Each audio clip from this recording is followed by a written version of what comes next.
ब्रसवान की लली श्री राधा को भी मैसेज पहुंच गया कि ऐसे ऐसे कोई सावरा सलोना कन्हैया नंद का लाला आया है और वृंदावन में ऐसे ऐसे लीला और चमत्कार कर रहा है। राधा जी समझ गई वो तो मेरे पति हैं और कोई हो नहीं सकता, ऐसी लीला सिवाय मेरे स्वामी के कोई करने वाला संसार में नहीं।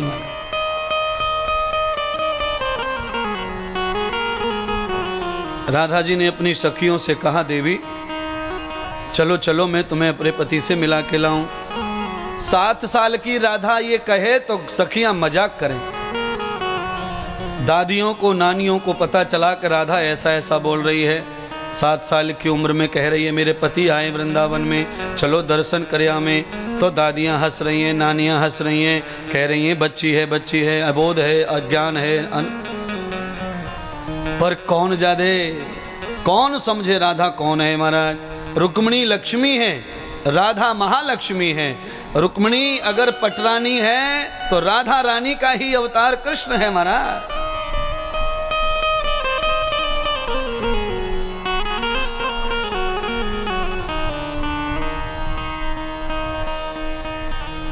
सब सखियों को राधा कह रही है चलो, नहीं तो मेरे स्वामी ऐसे हैं कि अदृश्य हो जाएंगे तो फिर नहीं मिलेंगे। अरे सखी चलो, अरे गोपी चलो। सब कहती है नहीं नहीं नहीं नहीं नहीं, नहीं। माँ को पता चल जाएगा, बाबा डांटेंगे, हम नहीं जाएंगे। तुम तो आधी रात को जाने का बोल रही हो, आधी रात में कैसे जाएंगे। कंस का शासन है, राजा अच्छा नहीं, उसके जनता और सेना खराब है, कन्याओं को उठा ले जाते हैं। ऐसा कन्या राधा को समझा रही हैं। अब कल्पना करो, इतना भयंकर डर हो चोरों का, राक्षसों का, ठगों का, और ऐसे में 7 साल की कन्या आतुर हो जाए मिलने के लिए और घर छोड़ के चल पड़े रात के 12 बजे।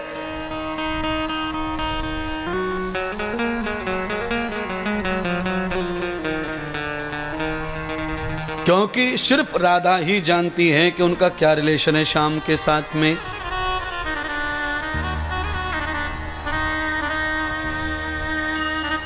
राधा जी ने बार बार प्रार्थना की कि कोई तो चलो, अगर कोई नहीं जाएगा तो हम अकेले चले जाएंगे।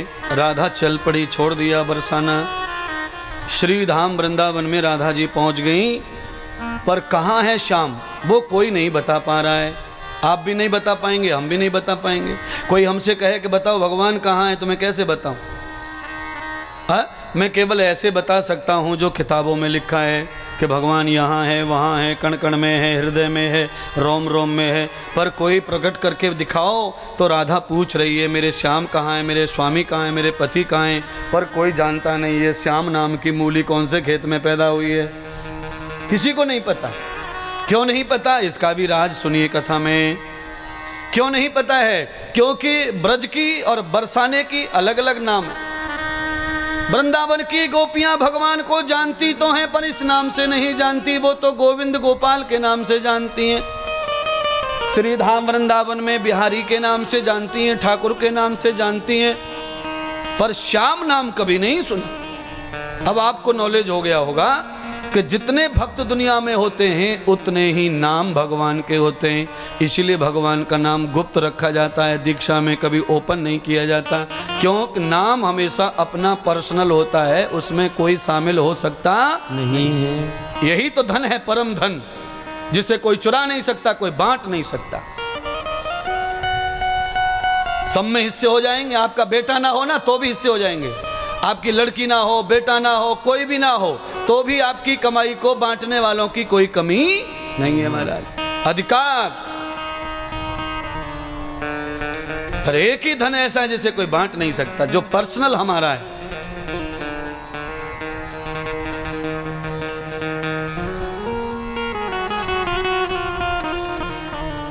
गलियन ढूंढे बगियन ढूंढे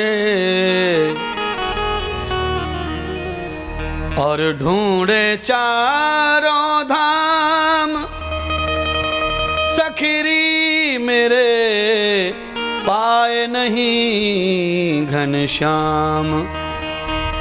सखीरी पाए नहीं घनश्याम। ताल तलैया सरोवर झरने सब देखे आठों याम, सखीरी मेरे पाए नहीं घनश्याम। कहाँ चले गए?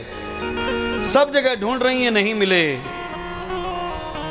अंत में श्री राधा जी ने एक ही निश्चय कर लिया, कहीं तो मिलेंगे। कोई ने कहा कहीं, कोई ने कहा कहीं, अलग अलग बता रहे हैं सब अलग अलग दिखा रहे, बता रहे महाराज।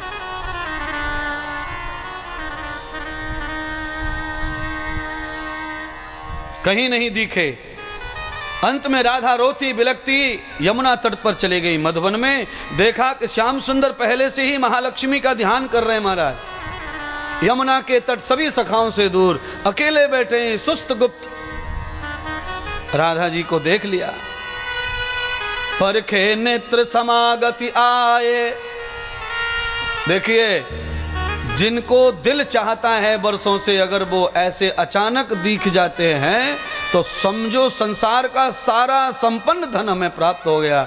श्याम सुंदर जी ने, राधा जी ने एक दूसरे को पहली बार देखा धरती लोक पर। जन्म जन्मों का रिश्ता जिनका जुड़ा है दिल का, उन्होंने पहली बार मुलाकात की धरती लोक पर, तो कहते हैं देखते रह गए एक दूसरे को। सारी सखियां, सारे सखा इस लीला को देख रहे हैं, ये क्या हो गया है? अरे ये पलक क्यों नहीं मार रहे? क्या हो गया है? पलक क्यों नहीं मार रहे? सखियां राधा की आंखों के सामने हाथ हिला रही हैं। सखा भगवान श्याम सुंदर के सामने हाथ हिला रहे हैं, पर पलक नहीं मार रहे, क्योंकि एक भी पलक मर गया तो पलक झपकते ही स्वरूप समाप्त हो जाएगा।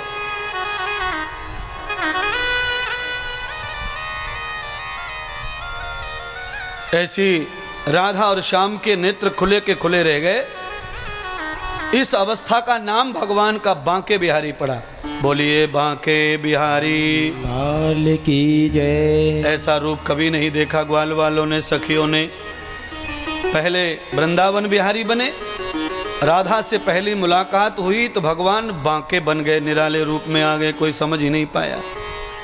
अदृशम यथा मूलम, अदृशम यथा मूलम, मूलम दर्शनम प्रिया। तब श्री राधा जी ने कहा, देखो आज मैं वृंदावन आई हूं कन्या होकर, तुम पुरुष हो, तुम कहीं भी आ जा सकते हो।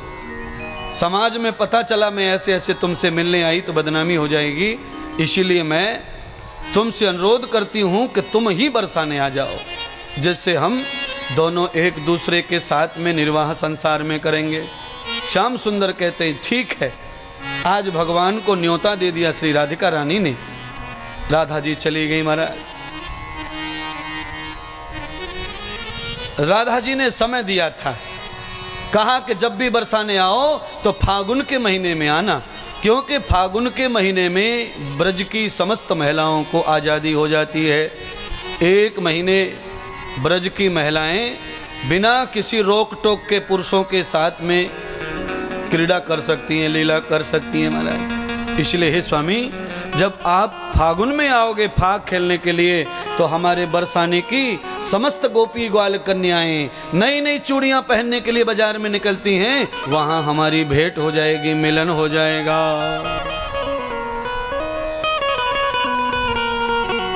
भगवान पहुंचे समय पर।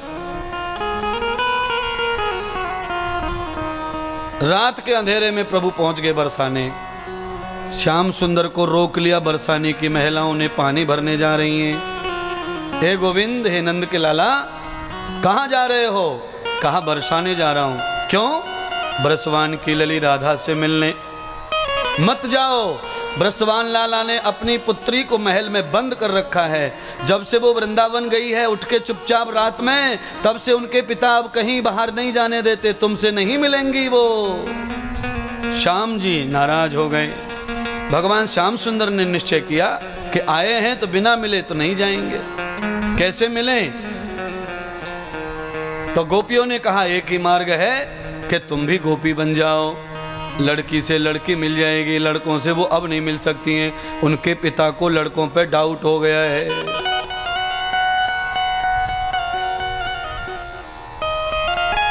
और देखो ये भागवत नहीं, इससे पहले 6 शास्त्र है हमारे यहाँ हिंदुओं में।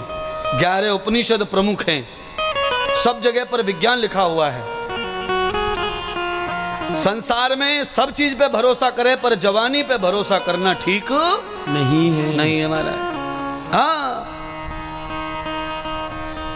यजुर्वेद में यहां तक लिखा हुआ है, मैं आपको बताना चाहता हूं। यजुर्वेद कहता है कि 16 साल की उम्र के बाद बहन और भाई को भी ज्यादा नजदीक नहीं रहना चाहिए।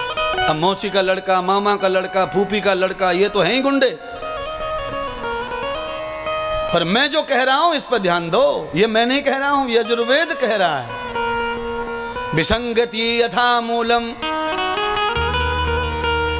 ये तो खाली मम्मी पापा मौसी को देख के जी जी जी जी है, अकेले में न कोई जी जी न कोई जुजू। क्या बताएं, ऐसा संसार है हमारा।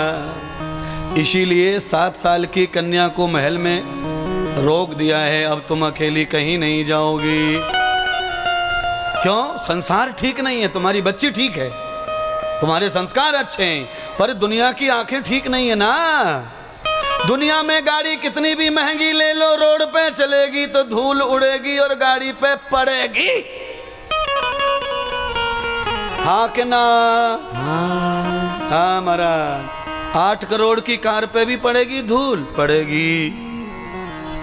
चाहे तो 1.5 लाख की लिया, चाहे 8 करोड़ की लिया, धूल पड़े बगैर रहने वाली नहीं है महाराज। बड़ा मुश्किल है संसार का, दुर्लभ संसार का काम कठिन है महाराज। आज श्याम सुंदर ने कहा ठीक है, हमारी वजह से किसी कन्या की बदनामी ना होवे, इसीलिए हम ही कन्या हो जाते हैं। भगवान भी कोरी कन्या बन गए। भगवान ने कहा कि अब कैसे मिला जाए, तो उन गोपियों में से कुछ गोपियां मनिहार जाति समाज की थी, चूड़ी बूड़ी का काम था। भगवान ने कहा तुम्हारा धंधा हमको दे दो, हमारी आला माला तुम ले लो, हमें एक दिन के लिए मनिहार बनाओ। भगवान श्याम सुंदर कैसे रूप बना रहे हैं और कैसे बरसाने जा रहे हैं। जैसे ही श्याम सुंदर ने नारी का रूप धारण किया, शंकर भगवान को किसी ने सेल्फी भेज दी ऊपर। शंकर भगवान ने पार्वती को कहा देख देख देख मेरे प्रभु क्या कर रहे हैं। मुझे भगवान को बाल रूप में देखा तो मुझे भगवान को इस रूप में भी देखना है। तत्काल दूसरा मैसेज गया कि इस रूप में देखना है तो तुमको भी इसी रूप में आना पड़ेगा, नहीं तो वो दिखने वाले नहीं है। अर्थात श्री राधा जी की कृपा जिसको पानी है वो राधा स्वरूप बन जाए। जब तक राधा स्वरूप नहीं बनोगे, राधा की धारा ज्ञान की बहने वाली नहीं है। राधा की कृपा तो तब होगी महाराज जब नर नारी का भेद समाप्त हो जाए।